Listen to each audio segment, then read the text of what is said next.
విజ్ఞప్తి చేస్తున్నాను.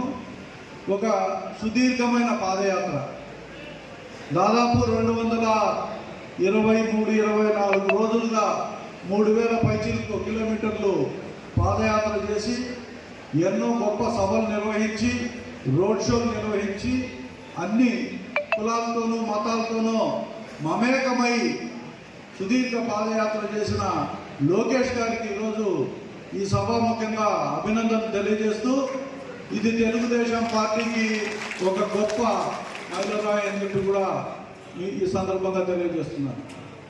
ఒక వ్యక్తి పాదయాత్ర చేయడం అంటే అది సామాన్యమైన పని కాదు.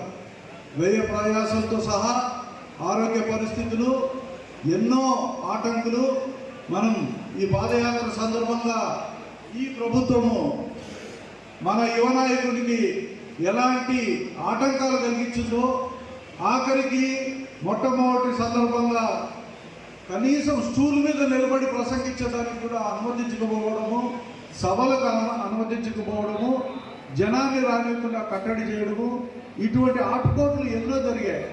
ఇవన్నీ కూడా అధిగమించి ఆయన ఈరోజు ఈ పాదయాత్రను పూర్తి స్థాయిలో పూర్తి చేయడం, మరి 4000 కిలోమీటర్లు చేయాల్సిన పరిస్థితుల్లో ఈరోజు ముందస్తు ఎన్నికల సూచనలు కనిపిస్తున్నాయి. కాబట్టి పార్టీ వ్యవహారాలు చాలా చక్కదిద్దాల్సిన బాధ్యత ఆయన పైన ఉంది. కాబట్టి ఈరోజు ఆయన ఈ 3300 పైచిలకు కిలోమీటర్ల దగ్గర పాదయాత్రను పూర్తి చేయాలని చెప్పి నిర్ణయించడం, మరి అక్కడ బహిరంగ సభలు కూడా ఏర్పాటు చేయడం జరిగింది. అందరూ ఆహ్వానితులే. కడప నుంచి ప్రత్యేకంగా రేపు అంటే 20వ తేదీ పొద్దున్నే స్పెషల్ ట్రైన్లు ఏర్పాటు చేయడం జరిగింది. మనకు కూడా 3-4 బోగీలు రాయచోటి నియోజకవర్గానికి అక్కడ పెట్టడం జరిగింది.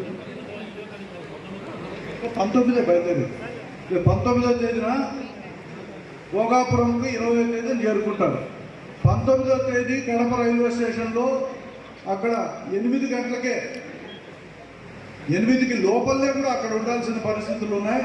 కాబట్టి మీ అందరూ కూడా వీలైనంత వరకు తొందరగా అక్కడ అటెండ్ అయ్యి, అక్కడ ట్రైన్ సౌకర్యం ఉంది కాబట్టి దాన్ని సద్వినియోగం చేసుకోవాల్సిందిగా కోరుతున్నాను. అలాగే స్వచ్ఛందంగా మిగతా వాళ్ళు ఎవరెవరు మిగతా ఏర్పాట్లు చేసుకొని